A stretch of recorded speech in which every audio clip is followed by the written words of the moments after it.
All right, we're back again with Noah. Last time we had a tremendous interview. It's probably one of the best interviews we've ever done, and had no sound. No sound. No sound. So we're gonna try it again tonight. At least the cameras were on. Yeah, the camera's on. Well, we had our pretty faces, and yeah, let's face it, these are the money makers. They are the money makers. They are the money makers, but you know, could have done like a bad lip reading, something voiceover for it. If they still got it, they might. Don't give them any ideas. But you know, I want people to hear our tremendous amount of wisdom as well, right? Because you know we are extremely intelligent people. But no, we're here with Noah, track chaplain, and his wife Shelby. And she's the brains. She's the brains. She's the You're brains. the bronze. And Randy. Ah, all right. So, Noah, tell us a little about yourself. Well, man, I just fell in love with racing. You know, growing up in Indiana, it's the thing. Basketball and racing is the things you got going on there. You know, and we grew up less than an hour away from Salem Speedway, so I always went to that track as a kid. Just admired with it, and then the Indy 500, of course, and just always knew that that's something I wanted to do. I got into broadcasting, was able to do the broadcasting that I got to do in high school. I was a sports director and done play-by-play, and always had dreams of calling races and doing that stuff. Just racing's always been one of the things I've loved. And I don't have the money to get into racing, but I don't think any of us do, honestly. No, but you know, and I've not got the brains mechanically to work on the cars. I've always got. I don't either. I got a brother or somebody that's always working on something, or my stepdad always fixing what I break. But so when it come to that, it was one of those things that, you know, we got to the track and we were able to do stuff. Watching racing was always fun. And I went through a divorce, I guess it would have been 2017 probably, if I'm not mistaken. I think that's what year it was. And through that, me and my brother Dwayne, he knew that I was in a really dark place. And he got me to go back to the racetrack. He knew how much I loved racing. And through going to the track, I got to meet some really cool people. A guy named Justin Pirtle is really influential in why we're back at the track now. Justin's wife, I grew up with, knowing her, and her mom and my parents were best friends. So they went to my dad's church, and just I grew up knowing Allison really well, Allison and Justin. And Justin didn't know me. I went to the Halloween 200 weekend at Salem Speedway back in, I guess it would have been 2017, right around that time in October. And that first year, Justin seen me in the pits, and he said, "What are you doing? You're Mark's boy, right?" That's my dad. And yeah. He goes, "I need help pushing this car around the pits today. Are you going to be here?" I'm like, "Yeah, I'm here." He said, "What about tomorrow?" So he got me doing stuff with them and back to the track, not knowing anything about it, but just making me feel at home, you know, in that place. And I realized the importance of family at the track through that, and the friendships we've built. I've made so many friends over the years at the track that's just amazing. But through that, I ended up meeting Shelby, and we got married. And my prayer and pursuit was to do ministry work at the track. I'd seen Rob Lee, who was with Kentuckiana Motorsports Outreach at Salem Speedway, do his stuff, and had heard of the impacts he'd made on drivers that were there through different things that had happened in their family, and how he was there to pray with them. And I seen that need to be at other tracks. But I didn't know how to get started. And then when me and Shelby had got married, Shelby here, I don't know if you know it, she pushes me to do everything. That's usually how it works. And to go further and bigger than I thought I could go. And didn't know how to get started. And so we started going to the track some and helping Rob out. That year would have been, I guess, 2019, yeah. And we were there for that first year with him, and doors opened where we were able to go to Thunder Valley Raceway. And you know, I've always said, if the Lord will allow us to do something, if he opens the door, we're going to have to go through it. And my thing was, I didn't always take that step. Shelby's real good about pushing me to take that step, and I'm kind of shoving you through the door. I'm so thankful for that. Back to our ministry, you know, we do racing ministry is one thing, but I'm a full-time pastor as well. And you know, when I went through my divorce, I've been preaching since I was 16, but when I went through my divorce, I felt like, you know, this ain't for me anymore. I got to take a step away. This ain't what I need to be doing. I need to reflect on me for a while, and I needed that. I did do that, but I had a church calling me. We were in Alabama on a vacation. Me and Shelby and the kids. We just found out that she was pregnant with our daughter at the time, and we were excited about that. And this church keeps calling me on. We're in Alabama, and they're saying, we need a preacher. Could you come fill in for us? We're needing a preacher. And I said, well, I just, I don't know. Let me see if I can find somebody for you. And everybody that I knew that had filled in for me in the past was either preaching at a church or doing this or that, or just didn't have the time to do it. And I said, I just don't feel called. And Shelby was the one going, they're literally calling you on the phone right now to go. So I filled in there. I said, I'll fill in for you for a few weeks, and I stayed there 2 years. And through that, God just opens doors, and we go to where we're at, where we got out here when we got called to our church in Hidalgo, which was amazing to get that call. Again, it was me wanting to pursue ministry full time and get away from the factory work that we do, but just do what the Lord's called us to do. And how are we going to do that? And I couldn't do it without Shelby. That is the bottom line of her going, start applying, send them your preaching videos. And we got out here, and Shelby may remember this. The first year we moved out here, we were thinking, Salem's 3 hours away. It's kind of silly that we're not bringing our racing ministry here when all these treks are here and there's no chaplains. Yeah, there's a bunch of them here in East Central Illinois. And there is no chaplains at a lot of them. No. So we called Sonny that first year, and it just didn't work out. He didn't know who we were. I didn't know him very well. And so then things led where we were there for another year and a half at Salem, and we knew sometimes God shuts a door and it's over.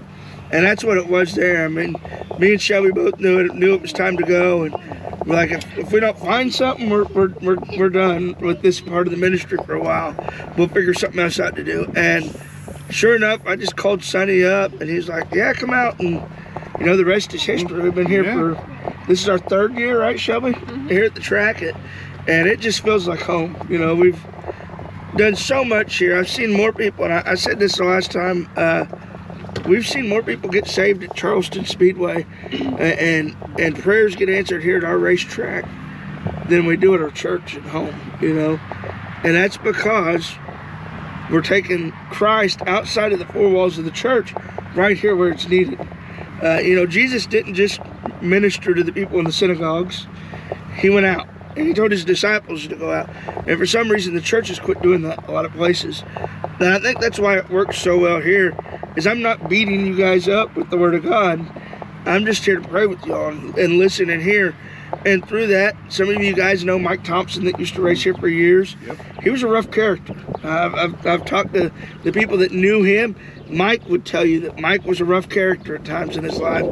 And Mike had invited me over to his house when he got diagnosed with cancer, brain cancer, to come over. And I told him I was praying with him and wanted to know if I could come visit him. And he said, absolutely. So we went over in his living room, and I had prayer with him for his cancer. And I got done, and I said, Mike, we want to see you get healed. That's what we're here for. But if you don't, do you know where you're going? And he said, I said, the question is, do you believe in God? He said, well, I've always had a belief in him, but I'm not sure that I'm ready. And I want to make sure I am. And I explained to him, that Jesus died on the cross and rose from the grave, and that the whole purpose of this, the whole ministry and what we do here, we don't get paid at this, to come here. We're all volunteers, and that's what we want to do. But was that somebody would come to know Jesus through the way we lived our life. And he come that day in the living room and prayed and asked Jesus into his heart, and he got saved. And it was 3 or 4 months later, I guess, that he passed away, and I had the privilege of doing his funeral. And through that, what I come to learn was his ex-wife was there with the kids that she had with Mike, and she come up to me with tears in her eyes. She come up to me and Shelby, and she said, I want you to know that I'd had preachers to go and talk to him, and he wouldn't let them. Thank you for taking the time to go talk to Mike. I know where he's at today because of that. And that's what it's about. Been in the ministry a long time, and since I was 16, I'll be 39 in August. What it is all about is I don't care if anybody at this track ever remembers who we are, but it's about who Jesus is. And we go out here and we pray with you guys in the lineup shoots. But I hope, and this is what I've been trying to push to everyone, I want our ministry to go in the off season. I want it to go beyond the track. You know, we've done weddings, baptisms, funerals, hospital visits. We share the good times with you when you're on victory lane. We're there to cheer you on, but we're there when you're struggling. Maybe you're going through a divorce. Just last night, I had a guy I went to high school with that contacted me that over the phone was getting ready to commit suicide, had a knife to his throat. And we talked him out of it, and he put it down, and he's in a very dark place right now. But the reason he called is because he knew that we'd listen. Yep. You know, and I think that's crucial. If we're willing to listen to what people have to say rather than beat them up, things work well. And you know, we're so thankful to be here for you guys, the drivers, the staff at this speedway, and the fans. You know, we've got some big plans here at Charleston Speedway. Tell us about a little bit about what you got going on. Oh man, we're really excited about it. I got a group that is coming in that is called Chip Seal. They are a heavy metal Christian rock band that is going to be here, I believe, the weekend of the Fall Nationals. Oh, nice. If I'm not mistaken, is the night that I've got them booked. I'd have to look back at it. And all that'll be on our Facebook pages. Charleston Speedway will share that as well. We'll share it on Haynes Racing. It's going to be fun. Well. We've got for sure one group, maybe two groups coming to play at that. And I've got some groups, they're Christian, right? Those are. But I've got a guy that's coming in that I used to work with from Indiana that plays country music. And he'll be here sometime in June. And I'll have to look back at when that day is. But he's going to come up here behind the grandstand, set up his acoustic guitar and his amp, and play music for us for the fans coming in. Nice. You know, we want to give something for the fans to do. We do the prizes. Tonight we're giving away a power washer in the pits, you know, and that's free. We don't charge anybody anything there. If people want to make donations to Amazing Grace Ministries, it keeps us going. When we're not racing here, I try to find a track to go and minister at. That's one of the things I do. Charleston Speedway is our home track. That's where we love coming here. If we're racing, we're here. Now, if we get rained out, there's a race at Salem Speedway in Indiana. We know we're welcome there. Coast County Speedways, and you know, if they've got something, we ain't got something going on here, and they do one night, we may go over there and minister to the drivers. Our goal is just to spread Jesus as much as we can wherever we can. And we're gone just about, I guess it's every Saturday from the beginning of April to the end of October. We'll be at a racetrack somewhere. That sounds familiar. Yeah. So, and we love it. I mean, that's again where I couldn't do this without Shelby. I mean, you guys see, it takes a team. She's the biggest part of this ministry outreach than what more people see. You know, I've come to know through that she's more approachable than I am sometimes. Well, the ladies usually are. Yeah, she's prettier. So I wouldn't go that far, man. I would. You're a handsome fella. I've got to get these brownie points. Okay. So, I got it. She's like me at least twice. We've got two kids together. So. I say, are we working on another one here? Or no, what? you know, and I bring this up. You know, your mics didn't work this the other day, and I think that's a God thing. I really do believe that. We got Shelby on here. Yep. She needs to hear this. I was scared to death earlier this year. As a minister, we have times where we get scared too. Shelby went in for, she was going to donate a kidney, right? Still planning to donate a kidney. And I hadn't talked to her about talking about this. It just kind of came up, but she was going to donate a kidney, and she went in to get all these tests done, and it came back that there was a, what do you call this, abnormal? How do you want to talk about it, Shelby? That abnormal, go ahead and mention it. I had an abnormal pap smear, which was like the 8th one that I've had in my life. So then they did some more tests, and they did more biopsies, and then those weren't clear. They were all not normal. So then they did some more scraping and some more tests and additional surgery, and it came back with some severe dysplasia and some stage 3 precancerous cells. So they said the best course of action, since we're done having kids, is a hysterectomy. Yeah. So, and then we're not going to play around and wait for the cervical cancer to grow into masses. We're just going to take out the cervix and be done with it. So that, you know, the Lord watched out for us. Had that not been done, I say it was a God thing. Because I still had 2 years worth of not having to go back for another Yeah. pap smear. So had she not been donating this kidney, Yeah. we'd have had a different story here. And that's God watching out for us and God having a big plan. You know, we've all got ups and downs, you know.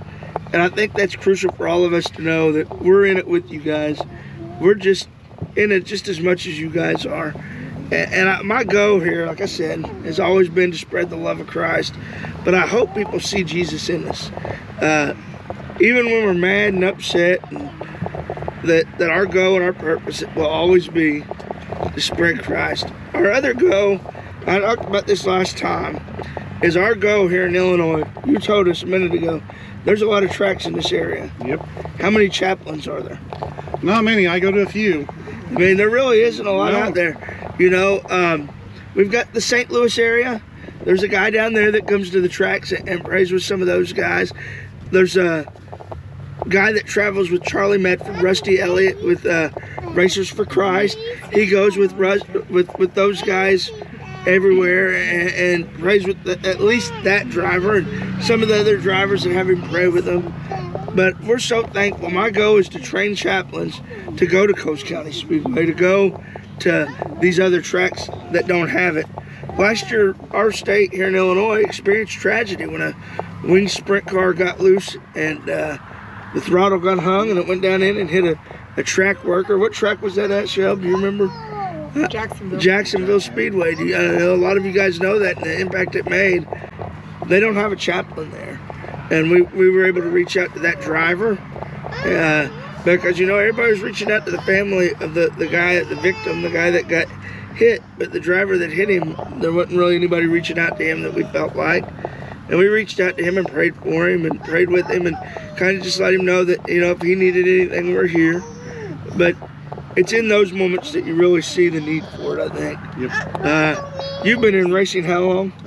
Long enough to know better. So you know that there is a need here. Oh yeah, there's a need. And that's where the drivers step in. That's where I'm praying this year is that you guys, I know you all do a good job with it, but is that you all mentioned to the tracks, hey, we got this going on at Charleston Speedway. It's working really well. You know, Yep. our ministry here at the track has grown faster than any other ministry we've started. With praying with the drivers to doing the funerals and the weddings, and it keeps us busy during the off season even. You know, having done racing ministry the way we've done it, and other ministries we've been involved in, this has got to be the fastest growing ministry there is. And I can't explain how, because it just seems like doors are opening and we don't even have to try. As long as we're there and available, God's opening those doors, so I know God's in it. Well, and I like to believe that most race people are good people at heart. Yeah. I know some of my best friends are people I've met here at the track. Most of the guys I talk to on a regular basis are guys I race against. Right. And, you know, it's not uncommon for us to message each other throughout the week. Hey, you got this part? Dee came up to my house, picked up a car a couple weeks ago after his dad rolled. So, I mean, it's a tight-knit community. You know, I think it always very open-armed to most people. Yeah. And I think with your guys and your ministry, it's been tremendous what you've done here at Charleston. And I know from myself and the other drivers, you know, you coming up and praying in the chute with us before we go out. I don't know. There's something reassuring about it, comforting about it. Makes you feel a little better before you go out there, because you know what we do is risky. It is. You know, we talked to Sonny about this when we came here, what our goal was and what we were offering this track, and doing what we wanted to do with our table out there in the pits, being able to interact with you guys. All the fans see is somebody. They don't see me. You know, I've got tonight. My son will go up and do our invocation before the race because I'm down there in the chutes praying with you guys. Yep. Nate loves to do that. I've got another guy that's our associate pastor at our church, Scott Ross, that's heavily involved in our ministry, that comes and does that invocation at the beginning. We got a whole team that God has supplied us with, from our shirts to our badges. Shelby and Beth, they make all that stuff for us, and then God's opening doors there. But our goal, again, like I said, is to represent this track the best way we can and to represent Christ the best way we can, because we want this to be the training ground for bringing other chaplains to these other tracks. And my goal is to see you drivers that are going to the other tracks hopefully somebody will put a word into the owners of these tracks that it is needed for one, but more importantly is that it's wanted. It's valuable. You know, we don't charge anything, and I think that's something. Sonny said they had a lot of people that came up here pastor-wise that tried to do what we're doing, but didn't know how. They weren't equipped. You know, we want to empower these people. We don't want to just send them to a track and say, hey, here's a preacher, here's a chaplain, do whatever. But I want to see that they're properly equipped to do it, because if not, we're setting them up to fail. So what's the easiest way if they need to make a donation or want to make a donation or help out, get involved? Absolutely. Reach out to us on Facebook through Noah Manship or Amazing Grace Ministries. We've got a Facebook page. Charleston Speedway, they share a lot of our stuff as well. Come to the track and talk to us. We take donations here at the track as well. I know we're going to try to have shirts and mugs and some stuff there we've got lined up in the future to sell to raise money for us. We do a church camp that we're really heavily involved with in the month of July, or month of June, sorry. June, it's coming up. In June in Brazil, Indiana. What's really cool about that is they don't know what they're doing. They made me the camp director. This is my second year. Goodness.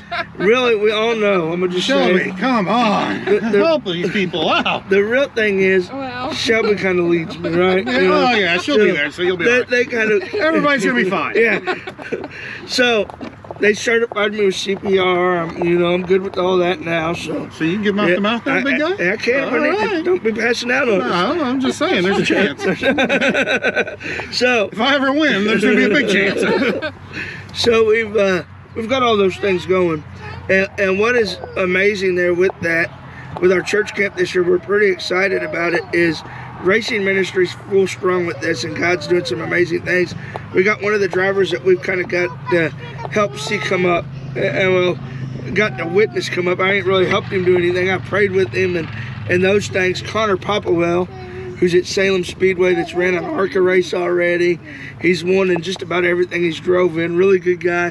He's going to come give his testimony about what God's done for him at the racetrack and overcoming that and always pushing through. And the second thing we're going to do is, you all know Chase Briscoe, the NASCAR driver. Chase's dad, Kevin Briscoe, is going to come and give his testimony at our church camp this year. Nice. So it's through that and the things that we meet here at the track, the people that we meet. We've got to know Kevin and Chase and all these guys through our racing ministry, and it's full circle. They as well want to help those that are outside of their communities. So that's the big thing. Just reach out to us. We're very approachable, I think. I think so. And I'm not afraid to walk up to you. That's good. Well, I want to thank you both for all you do for the track, for us drivers.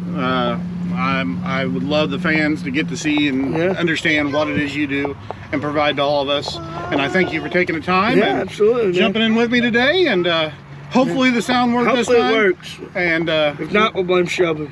It'll be on Haynes Racing 27J on YouTube. We'll have a link on our Facebook page. We'll let you guys know, and we'll share it out there. So Charleston Speedway needs to start sharing your videos too. So make sure you like and subscribe, and we'll see you next time. Crown Vics tonight too. Crown Vics tonight. Yeah, we got a GoPro in one. Oh man, it's gonna be fun. You gotta watch that. It's gonna be a good night. So make sure you tune in and let's go racing, man. Let's go racing.